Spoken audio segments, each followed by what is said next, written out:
Hi guys, welcome to my channel. நான் தான் ராஜேஷ். இன்னைக்கு வந்து பிக் பாஸ் டே 102வது நாளோட எபிசோட் கைஸ் பார்க்க போகிறோம். ஸ்டார்டிங்கில் வந்து அந்த ஒரு அந்த வாஷ் மிஷின் இருக்குல்ல, அதாவது அந்த பாத்திரங்கள் அதுக்கிட்ட வச்சு பிராவா வந்து விஷ்ணு கிட்ட கட்டிட்டு இருப்பாரு. என்ன அப்படின்னா, உங்களுக்குன்னு அந்த பூர்ணிமா அண்ட் வந்து உங்களுக்குள்ள சண்டை அதெல்லாம் இப்போ முடிஞ்சிருச்சாங்கன்னு கேட்டிருப்பாங்க.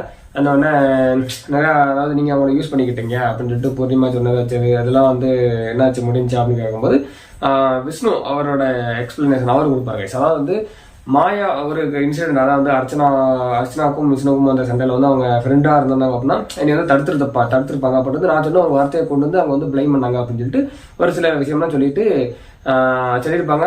அவங்க வந்து நான் எப்படியாச்சும் அவங்க என்னை வந்து டேமேஜ் பண்ண நினைச்சாங்க, பட் நான் அவங்க கிட்ட வந்து சிக்கலை அப்படின்னு சொல்லியிருப்பாங்க. உண்மையில கைஸ், நம்ம வந்து விஷ்ணுவை பற்றி அன்னைக்குள்ள வீடியோவில் நம்ம சொல்லிருந்தோம், ஒரு வீடியோ போட்டிருப்போம். நிறைய விஷயத்துல விஷ்ணுவை பாராட்டியிருக்கோம். சேம் அதே தான் இன்னைக்கு நம்ம பாராட்டி தான் பேச போகிறோம். என்ன அப்படின்னா, அவர் வந்து அவரோட பிரெயினை வந்து நல்லா யூஸ் பண்ணிக்கிறாரு. நம்மளை வந்து யார் என்ன பண்ண பார்க்காங்க அப்படின்னு சொல்லிட்டு அவருக்கு நல்லாவே தெரியுது கைஸ். ஓகேங்களா, நல்லாவே தெரிஞ்சுதான் அவர் வந்து மாயா பூர்ணிமா டீமை விட்டு வந்து இப்போ வந்து தினேஷ் மணி கூட ஒரு ஃப்ரெண்ட்ஷிப்பாக நல்லா இருக்காரு. அவர் பேர் இப்போ வரைக்கும் அடிப்படலை, ரொம்ப டேமேஜ் ஆகலை. ஓகேங்களா, இதே இது கைஸ் இப்பவும் கன்ஃபார்மாக சொல்கிறேன். அதாவது மாயா பூர்ணிமா விரிச்ச வலையில விஷ்ணு மட்டும் மற்ற தற்கூரி, அதாவது வந்து சரவணக்கரம், ஜோவிகா, சரவணக்கரம் அடுத்து வந்து அக்ஷயா, இந்த தற்கொலைக்கு மாதிரி விஷ்ணுவும் அவங்க விரிச்ச வலையில விழுந்திருந்தாங்க அப்படின்னா கண்டிப்பா இந்நேரத்துக்கு இந்த இடத்துல அவர் இருந்து இப்போ வரைக்கும் இந்த 102வது நாள் வரைக்கும் அவர் வந்து சர்வே பண்ணிருக்க மாட்டாரு. கண்டிப்பா அவர் வந்து அடிச்சு வெளியில பத்திருப்பாங்க. ஏன்னா அந்த டீம் கூட சேர்ந்தாலே அது பல விதமான கிறுக்குத்தனமான யோசனைகள் வரும். அதாவது இப்படி சொல்ல ஒரு கேடுகட்ட வேலைகளை பார்க்க தோணும், பார்ப்போம், வெளியில் எடுத்து பத்திருவாங்க. ஓகேங்களா, பட் வந்து விஷ்ணு வந்து அவர் என்னைக்குமே பாராட்டலாம். நான் ஆல்ரெடி ஒரு வீடியோல சொல்றேன். ஓகேங்களா, அதுக்கப்புறம் வந்து நம்ம தற்கூரி முண்டம் சரவண விக்ரம் வந்து தூங்கிட்டு இருப்பான். அந்த ஒரு முட்டைக்குள்ள தருதல வாயில என்ன மாத்த வருது. ஃபர்ஸ்ட் வந்து வீட்டுக்குள்ள வந்த கண்டஸ்டண்டா வரும்போதும் தூங்கிட்டு தான் இருந்துச்சு. எந்த வேலையும் பார்க்கல. Mixture guys. இந்த சீசனோட மிச்சர்னா அது வந்து சரவணக்கர் தான். இப்போ முண்டா இப்பதான் உள்ளுக்க சரி எக்ஸ் கண்டஸ்டண்டா இப்போ உள்ளுக்கு வந்திருக்கான். இப்பயாச்சும் ஏதாச்சும் சும்மா ஏதாச்சும் ஒரு வேலையை பார்க்கலாம், சுறுசுறுப்பா இருக்கலாம். இப்பவும் தூக்கம் தான். இதெல்லாம் எங்க உட்பட போகுது வாழ்க்கை. இதெல்லாம் கைஸ் ஒரு பிக்சர் பண்றோம் பாருங்க. அவங்க தங்கச்சியா அக்காவா, இந்த டவுட் ரொம்ப நாள் இருக்கு கைஸ், நேரத்துல இருந்து இருக்கு. அவங்க தங்கச்சி தான் கைஸ். அவங்க தங்கச்சி இந்த சனியனை பிடிச்சி என் வாழ்க்கையில அண்ணா கொடுத்துருக்கேன் கவலை அப்படிங்கிற மாதிரி ஒரு ட்விட் ஒன்று போட்டிருப்பாங்க. ட்விட் இல்லை கைஸ், இன்ஸ்டாகிராம்ல ஸ்டோரி ஒன்று போட்டிருப்பாங்க. அவனோட அந்த ஒரு பாதையை வந்து தப்பான பாதை அப்படின்னு சொல்லிட்டு செருப்பால் அடிச்ச மாதிரி போட்டிருப்பாங்க. அதை நான் போட்டு விடுற பாருங்க, எனக்கு வந்து ட்விட்டர்ல வந்துச்சு. நெக்ஸ்ட் வந்து கானா பாலாவோட என்ட்ரி கைஸ். அவர் வந்து வேற யாரும் கிடையாது, இந்த மாயா டீம் கூட எக்ஸ் கண்டஸ்டா வந்து கொஞ்ச நாள் தனியா இருந்து அதுக்கப்புறம் மாயா கூட சேர்ந்து அதுக்கப்புறம் வந்து மாயா டீமுக்கு ஒரு பலியாடா, அதாவது மாயா டீம் கூட சேர்ந்து ஒரு பலியாடா ஆகி வெளியில அனுப்பப்பட்டவர் தான் கானாபாலா. எல்லாத்துக்குமே தெரிஞ்ச விஷயம் தானே. அதுக்கப்புறம் வந்து ரெண்டாவதா உள்ள தற்கூரி அவங்க வந்து உள்ளுக்கு வந்திருப்பாங்க. வேற யாரு, பூர்ணிமா தான் கைஸ் உள்ளுக்கு வந்திருப்பாங்க. அவங்களுக்கு ஏத்த கெட்ட கைஸ், ஜோக்கர் கெட்ட போட்டு வந்திருப்பாங்க. என்ன அதுல ஒரு சின்ன ஒரு மிஸ்டேக் பண்ணிட்டாங்க. என்ன அப்படின்னா, தலைக்கு மேல வந்து தற்கூரி அப்படின்னு சொல்லிட்டு ஒரு எலிட் வந்திருந்தாங்க அப்படின்னா இன்னும் பர்ஃபெக்டா வந்து இருந்திருக்கும் கைஸ். எனக்கு இதுல என்ன ஆச்சரியம் அப்படின்னா, அவங்க உள்ளுக்கு வந்த உடனே உள்ளுக்கு வந்ததும் இந்த டான்ஸ்லாம் ஆடி இருப்பாங்க. ஆடிட்டு இருக்கும்போது தினேஷ் காலில் விழுந்திருப்பாங்க. தினேஷ் காலில் விழுந்திருப்பாங்க. தினேஷ் காலில் விழுந்தாங்களா இல்ல பிக் பாஸ் வீட்டு காலில் விழுந்தாங்க அப்படி பண்ணாங்களா அப்படின்னு தெரியல. ஏன்னா பிக் பாஸ் வீட்டை தொட்டு கும்பிடணும் அப்படின்னா அந்த வந்த வழியிலே தொட்டு கும்பிட்டுருக்கலாம். பட் வந்து தினேஷ் காலில் தான் போய் விழுந்தாங்க. அதுக்கப்புறம் வந்து தினேஷ் கூட டான்ஸ் ஆடினாங்க, விஷ்ணு கூட போய் டான்ஸ் ஆடினாங்க. இதெல்லாம் பார்க்கும்போது தான் எனக்கு வந்து ரொம்ப ஆச்சரியமா இருந்துச்சு. பூர்ணிமா வந்து மாயா கிட்ட பேசிக்கிட்டு இருந்திருப்பாங்க. பேசிக்கிட்டு அதுக்கப்புறம் என்ன செஞ்சிருப்பாங்க அப்படின்னா, ஸ்மால் பாஸ் வச்சுட்டு வெளியில வாண்டடா வந்து விஷ்ணு கிட்ட உட்காந்துருப்பாங்க. உட்காந்துட்டு என்ன பண்றீங்க, நல்லா இருக்கீங்களா அப்படின்னு கேட்டுட்டு அதுக்கப்புறம் வந்து ஒவ்வொன்றா பேசியிருப்பாங்க. எதுக்கு ஃபீல் பண்றீங்க, என்னாச்சு என்னன்னு கேட்டுட்டு இருப்பாங்க. ஒன்னா வந்து இல்ல அதெல்லாம் ஒன்றும் கிடையாது, இல்ல வெளியில அப்படின்னு சொல்லிக்கிட்டு இருப்பாரு. தலைவர் வந்து சொல்ல முடியாம இவர்கிட்ட போய் இந்த சொல்ல அப்படின்னு சொல்லிட்டு தலைவர் வந்து எதுவுமே சொல்லாம இருந்திருப்பாரு. நான் எல்லாத்தையும் பார்த்துட்டு தான் வந்தேன். நீங்க ரொம்ப ஃபீல் பண்றீங்க, வெளியில எப்படி போகுதோ அப்படி அப்படின்னு சொல்லிட்டு நிறைய ஃபீல் பண்றீங்க. நான் எல்லாத்தையும் பார்த்துட்டு வந்திருக்கேன், வெளியில எல்லாமே நல்லாவே போகுது அப்படின்னு சொல்லிட்டு முதல் தடவையா கைஸ் வெளியில போயிட்டு வந்ததுக்கப்புறம் முதல் தடவையா வந்து உண்மையை பேசியிருப்பாங்க. இதான் கைஸ் எனக்கு ஆச்சரியம். என்ன ஒரு ஆச்சரியம், அந்த மாதிரி தான் இருந்துச்சு. அதாவது வந்து இப்படி மாறினாங்க அப்படின்னு சொல்லிட்டு தெரியல கைஸ். எனக்கு என்ன தோணுது அப்படின்னா, இப்படி மாறினதுக்கான எல்லா கிரெடிட்டும் வந்து யாருக்கு போய் சேரும் அப்படின்னா கண்டிப்பா வந்து பிரதீப் ப்ரோ ஃபேன்ஸுக்கு அண்ட் வந்து யார் அப்படின்னா மக்கள், இவங்களுக்கு தான் கைஸ் கண்டிப்பா அந்த கிரெடிட்லாம் போய் சேரும். ஓகேங்களா? ஏன்னா வெளியில வச்சு அடிச்சு அடி அப்படி அந்த அளவுக்கு ட்ரோலு, அந்த அளவுக்கு மீம்ஸ், அந்த அளவுக்கு ஹேட்டர்ஸ். ஓகேங்களா? அதெல்லாம் கண்டிப்பா பார்க்காம வந்திருப்பாங்க. சரி ரைட்டு, எனக்கு ஒரு மன திருப்தி கைஸ், எனக்கு கொஞ்சம் சந்தோஷமா இருக்கு. சரி அந்த ஒரு தற்கொலை கேங்கில் ஒருத்தங்களாச்சும் சேஞ்ச் ஆயிட்டாங்களே அப்படிங்கிற. ஃபுல்லாலாம் சேஞ்ச் ஆயிருக்க மாட்டாங்க கைஸ். ஃபுல்லா சேஞ்ச் ஆனாலும் நம்ம வந்து எப்படி சொல்ல, ஏதோ சேஞ்ச் ஆயிருக்காங்க கைஸ். அது வரைக்கும் வந்து எனக்கு கொஞ்சம் சந்தோஷமா இருக்கு. சரி ரைட்டு, இதுவாச்சும் கொஞ்சம் திருந்திருக்கு அப்படின்னு சொல்லிட்டு ஒரு லைட்டா ஒரு சந்தோஷம் வந்து என் மனசுக்குள்ள இருக்கு. அதுக்கப்புறம் ஒருத்தி வந்து உள்ளுக்கு வந்திருப்பா கைஸ். அது யாரு அப்படின்னா தற்கூரி பெத்த ஒரு தற்கூரியாக கைஸ் உள்ளுக்கு வந்திருப்பா. இவ வந்து தினேஷ்ட வந்து அட்வைஸ் பண்றா கைஸ். என்ன இதெல்லாம் என்ன சொல்ல, கால கொடுமை கைஸ். என்ன அப்படின்னா தினேஷை தனியா கூட்டு போயிட்டு, நீங்க நல்ல பிளேயர் தானே, நல்லா தானே கேம் விளையாண்டீங்க, இப்ப என்ன ஆச்சு, இப்போனா அப்படி இல்லை, நீங்க வந்து உங்களுக்கு என்ன தோன்றோ அந்த கருத்துக்கள் வந்து தனியா சொல்லுவீங்க, இப்போ வந்து அப்படி இல்லை, என்ன எதுக்கு இப்படி இருக்கீங்க, உங்களை பார்க்கும்போது வந்து ட்ரியோவா தான் இருக்கு, அதாவது விஷ்ணு, மணி, தினேஷ் 3 பேர் ஒன்னா இருக்காங்க, அந்த ட்ரியோ, உங்களை பார்க்கும்போது ட்ரியோ மாதிரி தான் இருக்கு, வெளியில பார்க்கும்போது தனியா என்ன கேம் விளாடுங்க, நல்லா தானே கேம் விளாண்டிங்க ஃபர்ஸ்ட்லாம், இப்போ என்ன ஆச்சு அப்படின்னு சொல்லிட்டு இந்த தருதல முண்டை வந்து தினேஷுக்கு வந்து அட்வைஸ் பண்ணிக்கிட்டு இருந்தாங்க. அண்ட் வந்து என்னன்னா கைஸ், இன்னொன்னு சொல்லணும்னு நினைச்சேன்னா, இவங்க பேசும்போது எனக்கு எப்படி தோணுதுன்னா கைஸ், அவெல்லாம் என் நேர்ல என்ன வச்சுக்கோங்களேன், செவில்ல ஒரு ஒப்பு, இந்த 5 கைத்தடமும் அவன் காத்துல இருக்கும், அந்த மாதிரி வந்து அரவணும் அவளுக்குலாம், அந்த மாதிரிதான் இருக்கு. அப்படியே வந்து எரியுது கைஸ், அவன் பேச பேச வந்து எரியுது. இவெல்லாம் பேசுறாள் அப்படிங்கிற ஒரு ஒருத்தரிச்சல தான் கைஸ், வேற ஒன்றும் இல்லை. அதுக்கப்புறம் வந்து மாயா கிட்ட போயிட்டு, மாயாட்ட தனியா அந்த ஒரு மேக்கப் ஏரியால, அந்த மேக்கப் ஏரியா தான் நினைக்கிறேன், அந்த ஏரியால பார்த்துட்டு நம்ம அவங்க கூட சேர்ந்து சுத்துவாங்களா, உருண்டுட்டு அழுவீங்களா அவங்க எங்க அப்படின்னு சொல்லிட்டு இருப்பாங்க. வேற யாரு அர்ச்சனா தான் வந்து சொல்லிட்டு இருப்பாங்க. சொல்லிட்டு அவங்க வந்து இவங்களை என்னென்னலாம் பேசியிருக்காங்க, அவங்களை எப்படிலாம் ஸ்டாம்பிங் பண்ணாங்க, ஸ்டார்டிங்ல வந்த புதுசுல புள்ளி கேங்குனாங்க, அது இதுனாங்க அப்படி இப்படின்னு சொல்லிட்டு, அதுக்கப்புறம் வந்து உங்களை நிறைய தப்பா பேசினாங்க, உங்க கூட சேர்ந்த எங்களையும் வந்து தப்பா பேசினாங்க, ஒவ்வொருத்தரையா வெளியில அனுப்புனதுக்கு அவங்களும் ஒரு காரணம், ஒரு பேரை வச்சு வெளியில அனுப்புனாங்க. நீங்க வந்து அவங்க கூட ஃப்ரெண்டா இருக்கீங்க. நான் வந்து ஹானஸ்டா சொல்றேன், நான் வந்து வெளியில போய் பார்த்துட்டு எல்லாத்தையும் பார்த்துட்டு நான் வந்திருக்கேன் உங்களுக்கு, நீங்க வந்து இப்படிலாம் பண்ணாங்க, இது தப்பு அப்படி இப்படின்னு சொல்லிட்டு நிறைய விஷயம் நான் சொன்னது வந்து ஷார்ட்டா சொல்லிருக்கேன். ஓகேங்களா? நிறைய விஷயம் வந்து சொல்லிருப்பாங்க, வன்மத்தை வந்து கொட்டியிருப்பாங்க கைஸ். நம்ம அதாவது எனக்கு வந்து என்னன்னா கைஸ், நேற்று விக்ரம் பேசினது நான் வந்து கிழிச்சு விட்டுறேன். ஓகேங்களா? எனக்கு வந்து அவர் பேசும்போது ஆச்சரியமா இருந்துச்சு, என்னடா வெளியில போய் பார்த்துட்டு வந்து இந்த தருதல முன்னும் இப்படி பேசிக்கிருக்கு அப்படின்னு சொல்லிட்டு ஆச்சரியமா இருந்துச்சு. பட் வந்து இவா பேசும்போது எனக்கு வந்து ஆச்சரியமான இல்லை கைஸ். ஏன் அப்படின்னா தற்கொலை பெற்றது தற்கொலையா தான் இருக்கும்.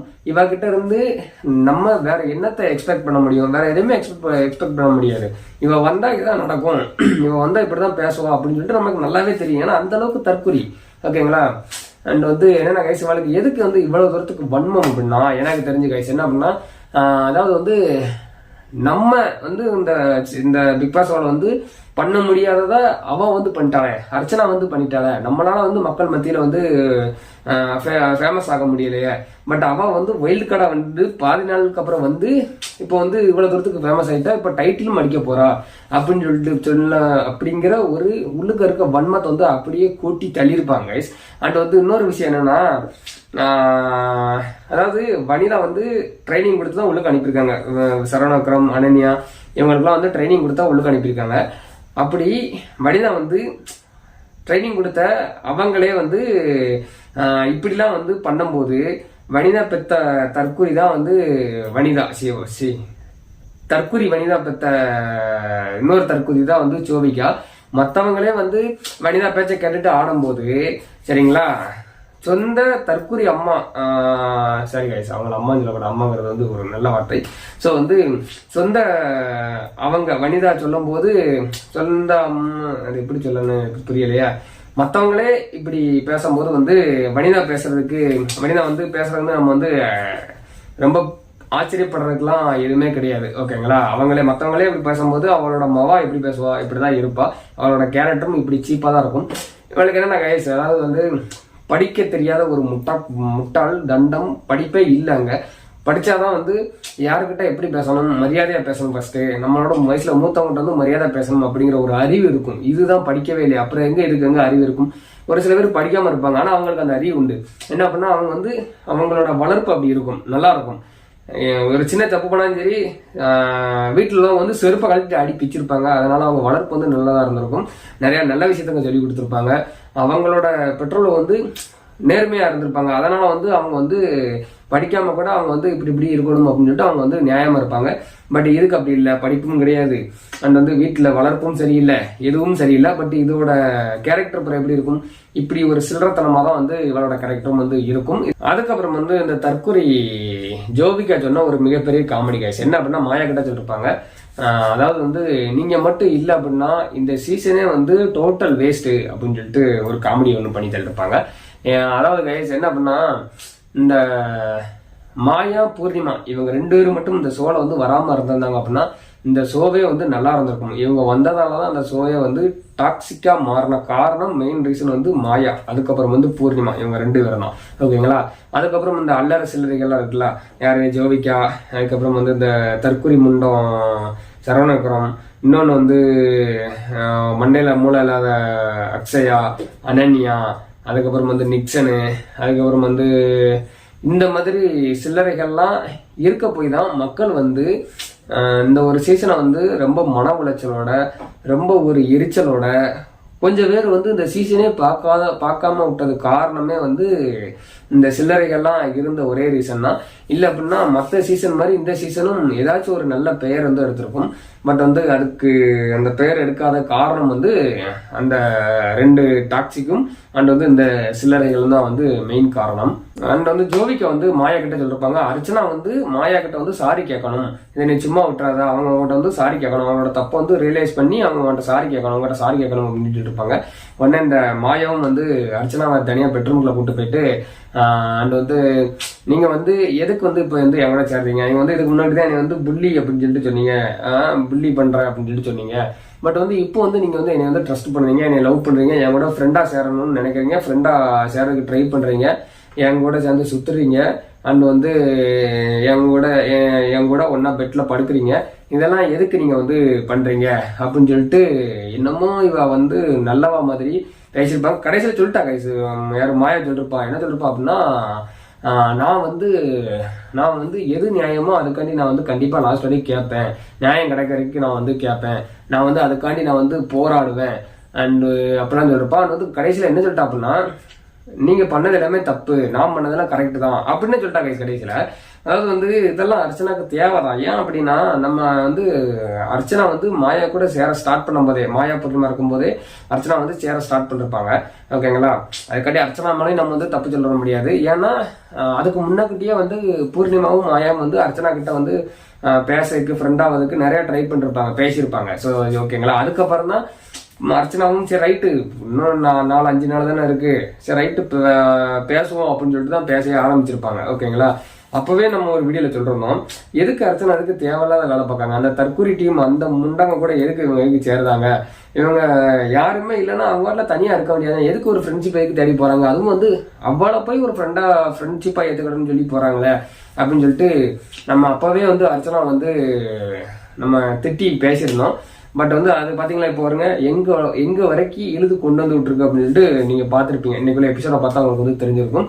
இப்போ ஃபுல்லாவே வந்து மாயா சொல்றது என்ன அப்படின்னா, அதாவது வந்து மாயா வந்து நல்லவளாம், அர்ச்சனா வந்து கெட்டவளாம். அதாவது வந்து மாயா பண்ணது அனைத்தும் வந்து நல்லதான் அண்ட் வந்து அர்ச்சனா பண்ணது எல்லாமே வந்து கெட்டதாம். அதனால் வந்து அர்ச்சனா வந்து கேமராட்ட எப்படி பேசணும், மக்கள் மத்தியில் எப்படி கொண்டு போகணும் அப்படின்னு சொல்லிட்டு அவங்களுக்கு நல்லாவே தெரிஞ்சதுனால மாயா பண்ணது ஃபுல்லா தப்பு மாதிரியும் அர்ச்சனா பண்றது எல்லாமே ரைட்டு மாதிரி நீங்க வந்து கொண்டு போயிட்டீங்க.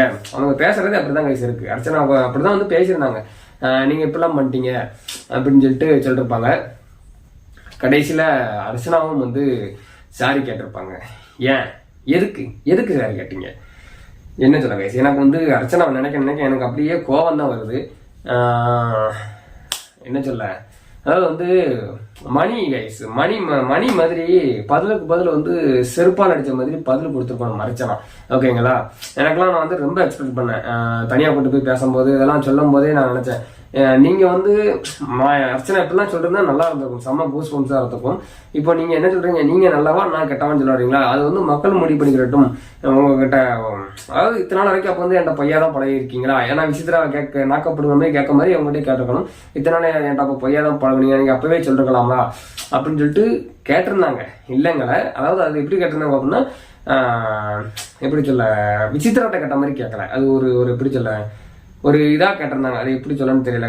ஒரு மாதிரி ஒரு அமைதியா ஒரு இதா வந்து கேட்டிருந்தாங்க. அந்த மாதிரி கேட்டிருக்கணும். நான் இனிமேல் உங்ககிட்ட வந்து பேச மாட்டேன், நீங்க என் டைம் பேசாதீங்க, நீங்க உங்க வேலையை பாருங்க, நான் என் வேலையை பார்க்கேன், யாரு தப்பு யாரு கரெக்ட் அப்படின்னு சொல்லிட்டு மக்கள் முடிவு பண்ணிக்கிட்டோம். நான் பண்ணது கரெக்ட் தான், அதனால என்னைய வந்து நீங்க வந்து சொல்லாதீங்க, ஸ்டாம்பிங் பண்ணாதீங்க அப்படின்னு சொல்லிட்டு சொல்லியிருக்கணுங்க. மணியை மாதிரி செருப்பால் அடிச்ச மாதிரி சொல்லிருக்கணும். ஏன்னா தலையை வந்து வேற ரகம். மணிக்கிட்ட மாய ஏதாச்சும் வாங்கி விட்டா உடனே செருப்பால் அடிச்ச மாதிரி பதிலுக்கு பதில் வந்து சரியான ஒரு பதிலடி கொடுத்துருப்பாரு நிறைய இடத்துல. ஸோ அத மாதிரி இருந்திருக்கணும். அவங்க இல்லை, சரி ரைட், அவங்களோட எண்ணங்கள் எப்படியோ அது நம்ம வந்து குறை சொல்ல முடியாதுல்ல. அப்படின்னா அவங்க லாஸ்ட் நாள் போகும்போது எந்த பிரச்சனையும் இல்லாமல் போகலாம் அப்படின்னு சொல்லிட்டு ஃபர்ஸ்டே நினைச்சுக்கிட்டு இருந்தாங்க. ஸோ அந்த மாதிரி கூட இருந்திருக்கலாம். அதுக்கப்புறம் வந்து யாரு, ரவீனாவோட என்ட்ரி கைஸ், ஓகேங்களா. அவங்க வந்து உள்ளுக்கு வந்திருப்பாங்க. அதுக்கப்புறம் வந்து யாரு, மாயா அர்ச்சனா கிட்ட சொல்றாங்க, என்னால வந்து மறக்க முடியலைங்க, பட் இருந்தாலும் நான் அவங்கள வந்து மன்னிச்சிட்டேன், நீங்க உங்க தப்பை உணர்ந்து வந்து திருந்திட்டீங்க, நானும் அதனால மன்னிச்சிட்டேன் அப்படின்னு சொல்லிட்டு சொல்லியிருப்பாங்க அப்படின்னு சொல்லிட்டு சொல்லிருப்பாங்க, ஓகேங்களா. அண்ட் வந்து என்ன சொல்ல, என்னமோ மாயா வந்து சுதந்திர போராட்ட தியாகி ரேஞ்சுக்கு இந்த தருதலை வந்து பேசிக்கிட்டு இருக்காங்க. இன்னைக்கு நடந்த கொடுமை தாங்க, பெரிய கொடுமை தான். அர்ச்சனாக்கு இதெல்லாம் தேவைதான், இதெல்லாம் வந்து தேவைதான். அவ மாயா பேசுறதுக்கு முழு காரணம் யாரு அப்படின்னா கண்டிப்பா வந்து அர்ச்சனா தான். ஆல்ரெடி வந்து நோஸ்கட் பண்ணி விட்டா மாயா, சரிங்களா. யாரு, ஜோவிகாவோட பேச்சை கேட்டு நோஸ்கட் பண்ணி விட்டா, ஓகேங்களா. அப்பவே வந்து விளையிட்டு இருக்கணும். திரும்பியும் வந்து மாயா கூப்பிட்ட உடனே வந்து உட்கார்ந்து பேசினாங்க அர்ச்சனா. அதனால திரும்பியும் வந்து நான் உன்னை மன்னிச்சிட்டேன் அப்படி இப்படின்னு சொல்லிட்டு என்ன சொல்ல, எதுக்கு இவங்களை அர்ச்சனாவை நான் என்ன சொல்லனே தெரியல கைஸ்.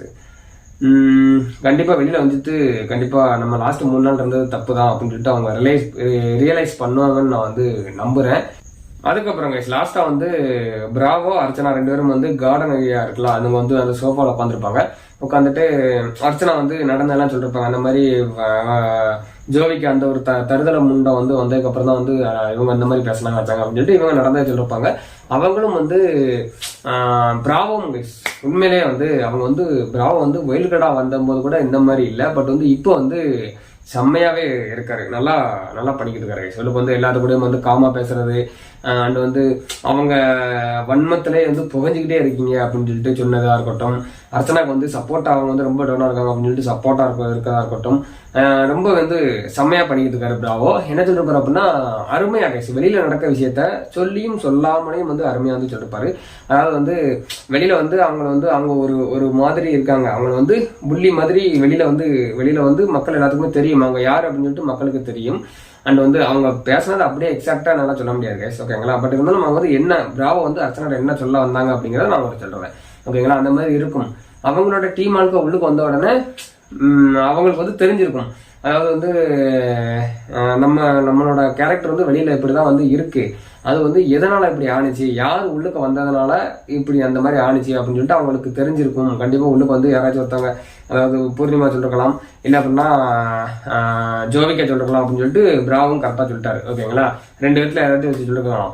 இப்போ வந்து அவங்க கிட்டே வந்து நான் பண்ணதெல்லாம் கரெக்ட் தான் அப்படின்னு சொல்லிட்டு பெரிய ஒரு எக்ஸ்பிளனேஷன் கொடுத்து நான் இதுக்காண்டி தான் பண்ணேன், இதனாலதான் இப்படி இருந்தேன் அப்படின்னு சொல்லிட்டு உங்ககிட்ட இருந்து நீங்க பண்ணது தப்புங்கிற மாதிரி உங்ககிட்ட இருந்து அதெல்லாம் வந்து அவங்க பண்ணது கரெக்ட் தான் அப்படின்னு சொல்லிட்டு நீங்க வந்து சொல்லணும் அப்படின்னு சொல்றதுக்காண்டி அவங்க வந்து என்னெல்லாமோ சொல்லுவாங்க. அது உங்களுக்கே தெரியும், இதுக்கு முன்னாடி வரைக்கும் நீங்க பார்த்துருப்பீங்க. அவங்க வந்து எவ்வளவு பெரிய எக்ஸ்பிளனேஷன் கொடுப்பாங்க, அவங்க பண்றது தப்பு அப்படின்னு சொல்லி அவங்க பண்ணதை கரெக்டுன்னு சொல்லதுக்காண்டி என்னென்னலாம் சொல்லுவாங்க அப்படின்னு சொல்லிட்டு உங்களுக்கு தெரியும் அப்படின்னு சொல்லிட்டு செம்மையா வந்து சொல்றாரு கைஸ். இப்பயாச்சும் அர்ச்சனா திருந்துவாங்களான்னு பார்த்தோம் அப்படின்னா, அதுக்கப்புறம் உள்ளுக்கு வந்ததுக்கப்புறம் பாத்தீங்க அப்படின்னா மாயா காலை பிடிச்சிக்கிட்டு பிராவை வந்து சும்மா அந்த துப்பாக்கி வச்சு சொல்ற மாதிரி சுட்டுக்கிட்டு இருந்தாங்க. என்னத்த சொல்ல அர்ச்சனாங்க, என்னால வையவும் முடியல, ஒன்றும் செய்ய முடியல.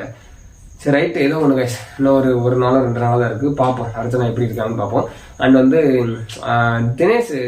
பிராவோ வந்து வீட்டுக்குள்ள வர்றதுக்கு முன்னக்கூட்டி என்ன நடந்துச்சு அப்படின்னா கைஸ், பிராவோ வந்து ட்விட்டர்ல ஏதோ ஒரு ட்வீட் போட்டிருக்காரு, என்ன ட்வீட்னு தெரியல. அது கீழே கமெண்ட் செக்ஷன்ல ஒருத்தர், அந்த ஒரு நல்ல மனுஷன் யாருன்னு தெரியல, ஓகேங்களா. அவர் பேர் கூட எனக்கு மறந்துருச்சு. அவர் யாரோட ஃபேனுன்னு தெரியல, அர்ச்சனா ஃபேனா இல்ல பிரதீப் ஃபேனா யார் ஃபேனுன்னு தெரியல. அவர் வந்து என்ன சொல்லிருப்பாரு அப்படின்னா, பிராவோ ப்ரோ, அர்ச்சனா வந்து ரொம்ப டவுனா இருக்காங்க, 2-3 நாளாவே ரொம்ப டவுனா இருக்காங்க, நீங்க உள்ளுக்கு போனீங்க அப்படின்னா அவங்களுக்கு வந்து ஆறுதல் சொல்லுங்க அப்படின்னு சொல்லிருப்பாங்க. உடனே வந்து பிராவோம் வந்து அந்த நல்ல மனுஷனுக்கு ரீப்ளை பண்றப்பாரு.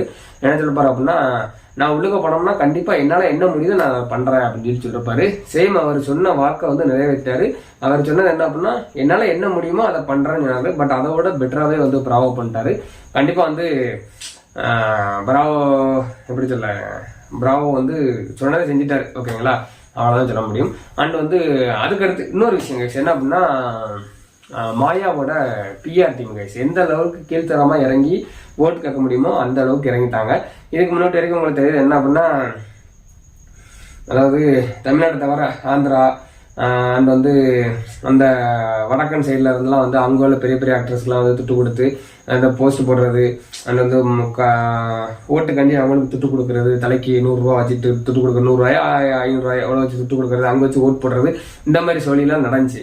ஓகேங்களா, அதையும் வந்து நிறைய சேனல்ல வந்து கிழிச்சு தொங்க விட்டுருந்தாங்க. அண்ட் வந்து இப்போ ரொம்ப எக்ஸ்ட்ரீம் லெவலுக்கு போய் என்ன பண்ணிட்டாங்க அப்படின்னா, ஜாதியை பற்றிலாம் வந்து போட்டு, ஜாதியை பற்றி போட்டு அண்ட் வந்து மொழியை வச்சு நாட்டை வச்சு போட்டு வந்து ஓட்டு கேட்க ஆரம்பிச்சுட்டாங்க. தேவடியா போயிருவேன் இவங்களை பிற என்ன சொல்லி திட்டன்னு தெரியல கைஸ். அதாவது என்ன அப்படின்னா, ஒரு ட்விட் நான் பார்த்தேன் கைஸ், அதை நான் இங்கே ஷேர் பண்ண விரும்பலன்னு நினைக்கிறேன். ஷேர் பண்ணல, அது உங்களுக்கு பார்த்துருப்பீங்கன்னு நினைக்கிறேன். என்ன அப்படின்னா, மாயா வந்து பிராமின் சரிங்களா, ஐயரு. ஸோ வந்து நம்ம தமிழ்நாட்டில் வந்து உயர்ந்த ஜாதி வந்து பிராமின் தான். ஸோ அதனால நீங்கள் வந்து அவங்களுக்கு மாயாவுக்கு ஓட்டு போடுங்க அப்படின்னு சொல்லிட்டு ஒரு பெரிய ஒரு எச்ச வேலையை வந்து பண்ணியிருப்பானுங்க. வேற யாரு இவ ஒரு எச்சனா அவங்களோட பெரிய எச்சையா தான் பிஆர் டீமா இருக்கும். அதுக்கப்புறம் இன்னொரு விஷயம் என்னன்னா கைஸ், மணி வந்து இப்போ வந்து ரன்னர் அப்ல இருக்காரு கைஸ். அதாவது வந்து அந்த அளவுக்கு ஓட்டிங்ல இருக்காரு மணி. ஓகேங்களா, அவங்கள அதாவது மாயாவோட லாஸ்ட் அவங்க தான் இருக்காங்க, மாயா தான் லாஸ்ட் இருக்காங்க. இவங்க எப்படியாச்சும் மாயா ரன்னர் அப்பாச்சும் ஆக்கிரணும் அப்படின்னு சொல்லிட்டு நினைச்சிட்டு இருக்காங்க. பட் அந்த பாச்சா வந்து படிக்கல, ஏன்னா ஓட்டிங் இல்லை. ஓட்டிங் இருந்தா தானே, ஓட்டிங் இல்லை. என்ன அப்படின்னா, மணி வந்து ஒரு மொழியை எடுத்து பேசியிருப்பாங்க இந்த ஓட்டுக்காண்டி. மணி வந்து தெலுங்கரு. ஸோ வந்து அவனுக்கு ஓட்டு போடாங்க. தமிழ்நாட்டில் வந்து இருந்துக்கிட்டு ஒரு தெலுங்கர் வந்து எப்படி வந்து செவிக்கலாம், எப்படி வந்து ரன்னரா பார்க்கலாம், நீ வந்து தெலுங்கனுக்கு வந்து ஓட்டு போடாங்க, மணி வந்து ஒரு தெலுங்கன் அப்படின்னு சொல்லிட்டு டேய் ஒத்தா இவங்களை வந்து என்ன சொல்லி செருப்பு இருக்காங்க. செருப்பு வந்து வெளியில கிடக்கு. சாணின்னு இல்லை இருந்துச்சு, அவன் எவனாச்சும் என் கண்ணில் பார்த்தான்னு செருப்பை எடுத்துட்டு சாணின்னு ஏதாச்சும் இருந்துச்சுக்க, அதில் நல்லா முக்கி செவிலே வந்து 4 ஒப்பு வைப்பேன். எதுக்குடா இப்படி இருக்கீங்க, அதெல்லாம் அசிங்கண்டா. ஒரு சாதியை பத்தி ஓட்டு கேட்கறது, சாதியை பத்தி பேசுறது, மொழியை பத்தி பேசுறது, மதத்தை பத்தி பேசுறது, பேசி பிச்சை எடுக்கிறது, மதத்தை பத்தி தூண்டி விடுறது, இதெல்லாம் அசிங்கம். ஓகேங்களா, அதெல்லாம் அப்பவே முடிஞ்சிருச்சு. நம்மளோட அப்பா அம்மா காலத்துல அதெல்லாம் முடிஞ்சிருச்சு. இப்போம்னா அதெல்லாம் வந்து கேட்கறதே கூச்சப்படணும். ஆனா நிறைய பசங்க வந்து என்கிட்டே வந்து, நீ என்ன ஜாதிப்பா, நீ என்ன அதுக்கப்பா, உனக்கு எந்த தெரு பேரை சொல்லு, உன்னோட குலதெய்வம் என்ன அப்படின்னு கேட்குற கோஷ்டி இருக்க தான் செய்வாங்க. நான் என்னால் அவங்களுக்கு எப்படி செருப்படி கொடுக்கணுமோ அந்த மாதிரி செருப்படி கொடுத்துட்டு தான் இருக்கேன். என்கிட்ட கேட்குற எல்லா மூத்தவங்களுக்கும். அதாவது வந்து யாரும் அப்பா கேஸ் வேற யாரும் கிடையாது. இந்த கிழடு கட்டைகள் அண்ட் வந்து என்னோட அப்பாவோட ஏஜ்ல இருப்பாங்களா, அவங்களை வந்து உறுத்துன்னு நினைக்குங்க கைஸ். என்ன ஜாதின்னு தெரியணும், வந்து என்ன ஜாதின்னு நம்ம வந்து கண்டிப்பா அவனுக்கு தெரியணும் அப்படிங்கிற ஒரு எண்ணம் உள்ளுக்கு இருக்குன்னு நினைக்கிறேன். அதனால அவங்க இப்படி கேட்பாங்க. சரி ரைட், அவ்வளோதாங்க கைஸ், முடிஞ்சு. நீங்க வந்து இன்னைக்குள்ள எபிசோட பத்தி என்ன நினைக்கிறீங்க அப்படிங்கறது வந்து கீழே மறக்காம கமெண்ட் பண்ணுங்க. அண்டு நாளைக்கு ஏதாச்சும் ஒரு நல்ல வீடியோவில் சந்திப்போம். பாய், லவ் யூ ஆல்.